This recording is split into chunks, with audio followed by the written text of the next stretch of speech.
Good evening students. Bill of एक्सचेंजचा आपण चौथा प्रकार आणि शेवटचा प्रकार अभ्यासतोय. मोबाईलमध्ये काहीतरी प्रॉब्लेम येतो आहे, त्याच्यामुळे दोनदा व्हिडिओ काढावा लागतो आहे. परत एकदा ट्राय करू. Bill send to bank for collection हा एक प्रकार आहे. शेवटचा holder of the bill can send the bill to bank for collection.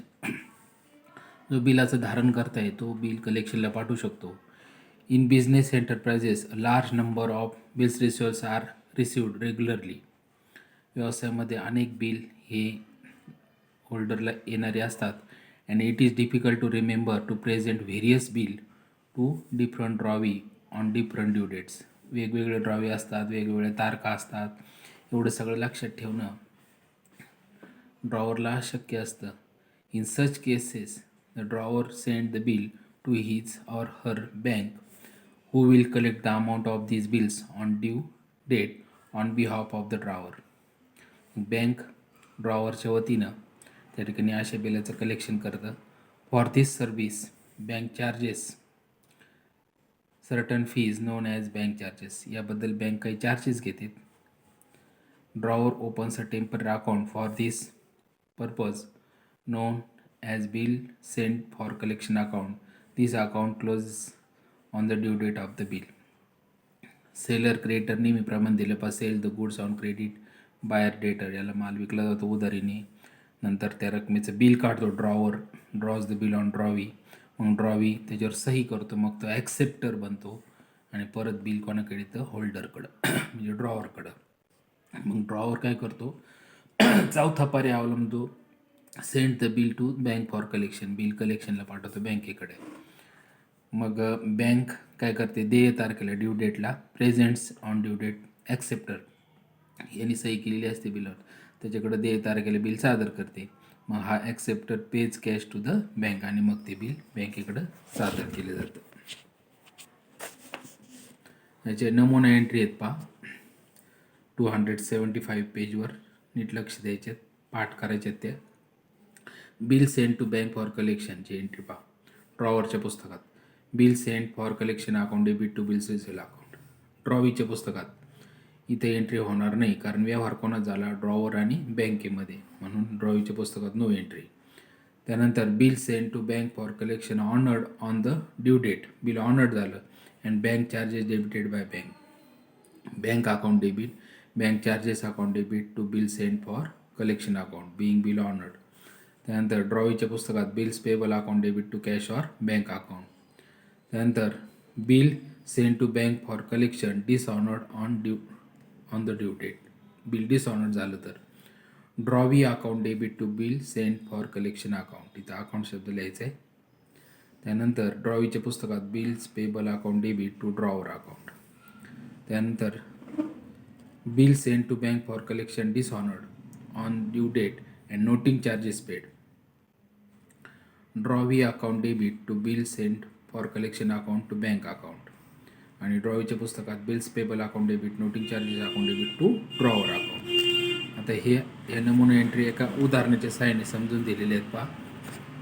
Anita sold goods to Neeta ₹33,500 on 8 May 2019. अनितानी माल विकलाय नीताला 33,500चा. अनिता ड्रॉवर आणि ड्रॉवी कोण झाली? Nita. On the same day, Anita draws a bill of ₹22,500 on Nita for 4 months was accepted by Nita. त्याच तारखेला अनिताने काय केलं आहे? नीतावर 22,500चं बिल काढले. नीताने त्याच्यावर ॲक्सेप्ट म्हणजे स्वीकृती दिली 4 महिन्याची.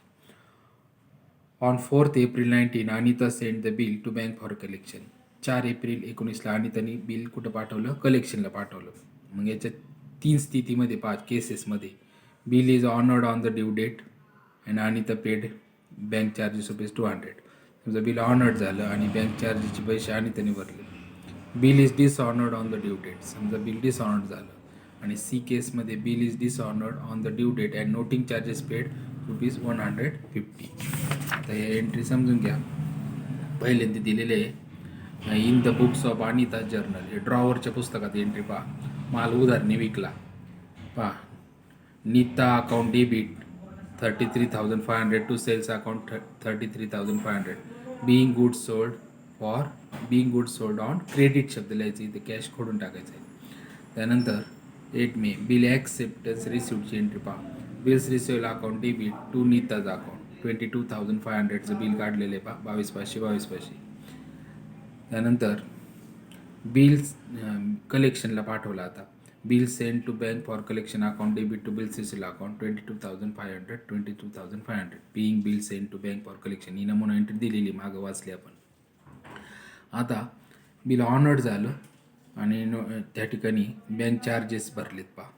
Bank account debit 22,300 bank charges account debit 200 to bill send to bank for collection account 22,500. त्यानंतर डिसऑनर्ड झालं बिल बी केसमध्ये. Nita account debit 22,500 to bill send to bank for collection account 22,500 being bill send to bank for collection dishonoured. त्यानंतर dishonoured झालं आणि noting चार्जेसचे पैसे. Nita's account debit 22,650 to bill send to bank for collection account 22,500 आणि to cash or bank account 150. याच्यामध्ये noting charges आहेत. आता पुढच्या एंट्री आपल्याला ड्रॉवीच्या पुस्तकात करायचे आहेत पहा. In the books of Neeta journal entry पहा. माल खरेदी केलेला आहे मग इथं परचेसेस म्हटलेले. Purchases account debit 33,500 to Anita's account 33,500.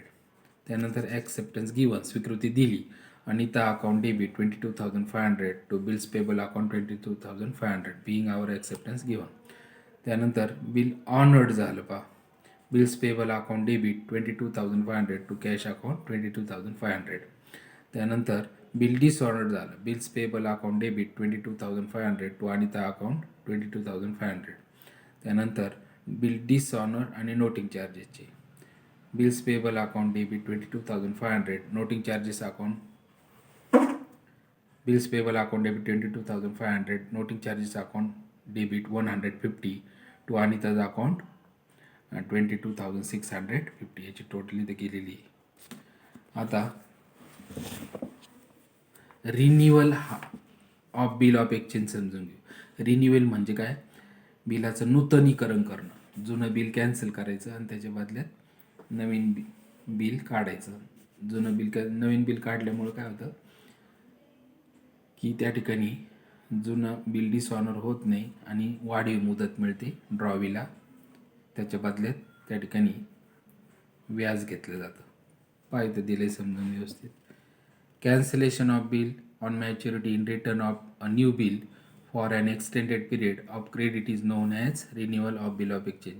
When the acceptor of the bill after acceptance has some doubt that he would not be able to honor the bill on the due date, he requests the drawer to cancel the original bill and to draw a fresh bill on him for a further period of time.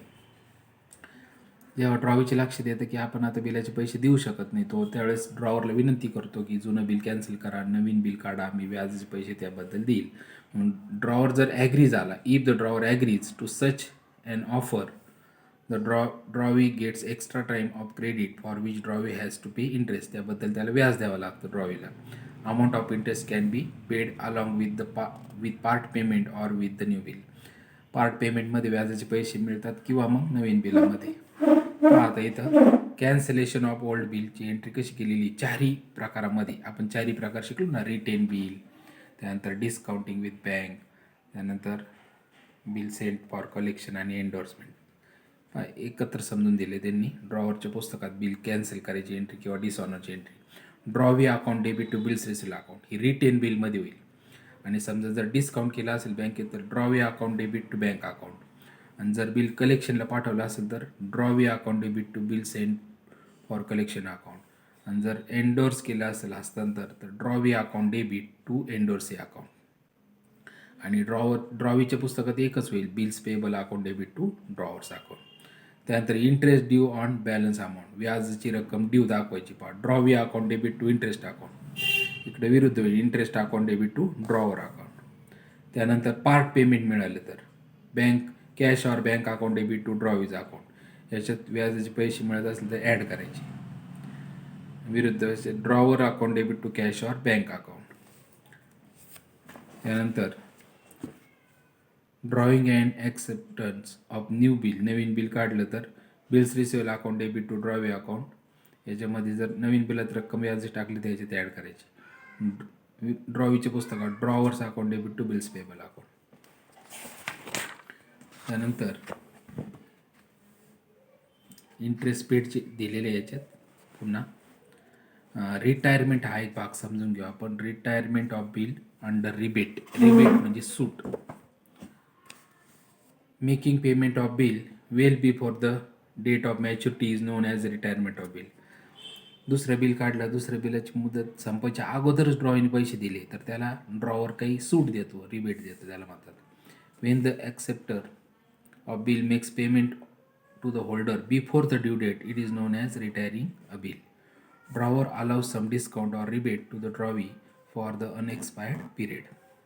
This rebate is an expenses to the drawer. ड्रॉवरच्या दृष्टीने ही सूट खर्च असतो.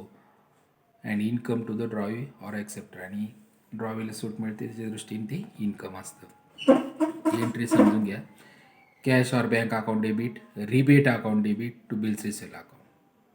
त्यानंतर ड्रॉवीच्या पुस्तकात bills payable account debit to cash or bank account आणि to rebate or discount account. आता पुढचा भाग आहे इनसॉल्वन्सी ऑफ ड्रॉवी. कधी कधी काय होतं, आता दुसरं बिल काढलं, दुसऱ्या बिलाचे पैसे देण्यापूर्वीच हा ड्रॉवी काय होतो, इनसॉल्वंट होतो, म्हणजे दिवाळखोर होतो, म्हणजे त्याची संपत्ती कमी आणि देणं जास्त. Person whose liabilities are more, देणं जास्त, and the assets and is not in a position to pay off his liabilities is known as insolvent person. देयता देऊ शकत नाही त्याला दिवाळखोर म्हटलेलं आहे. When the acceptor or drawee is describe insolvent by the court, court काय करतं त्याला दिवाळखोर ठरवतं bill. And accepted by him will obviously be dishonoured, मग अशा वेळेस ते बिल डिसऑनर्ड. मग अशा वेळेस इन्सॉल्वंट झाल्यानंतर कॅन्सलेशनची एंट्री आधी करावी लागते. पहा कॅन्सलेशनची एंट्री मागासारखीच आहे. पहा रिटेन असेल तर drawee account debit to bills receivable account, discount केलं असेल बँकेत तर drawee account debit to bank account, कलेक्शनला पाठवलेलं असेल तर drawee account debit to bill send for collection account, आणि एंडोर्स केलं असेल तर drawee account debit to endorsee account. आणि ड्रॉवीच्या पुस्तकात एकच होईल, bills payable account debit to drawer account. त्यानंतर receiving final dividend and bad debts written off, काही पैसे मिळाले काही बुडाले, final payment cash or bank account debit bad debts account debit to drawee account. आणि इकडं विरुद्ध पुस्तकात ड्रॉवीच्या drawer's account debit to cash or bank account to deficiency account. अशा पद्धतीने सर्व भाग बिल ऑफ एक्सचेंजचे महत्त्वाचे एंट्री आपण अभ्यासलेल्या आहेत.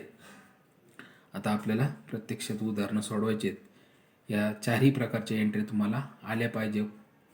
तीनदा त्या व्हिडिओ पाठ करा. मग आपल्याला पुढच्या तासाला आपण उदाहरणं सोडवूया.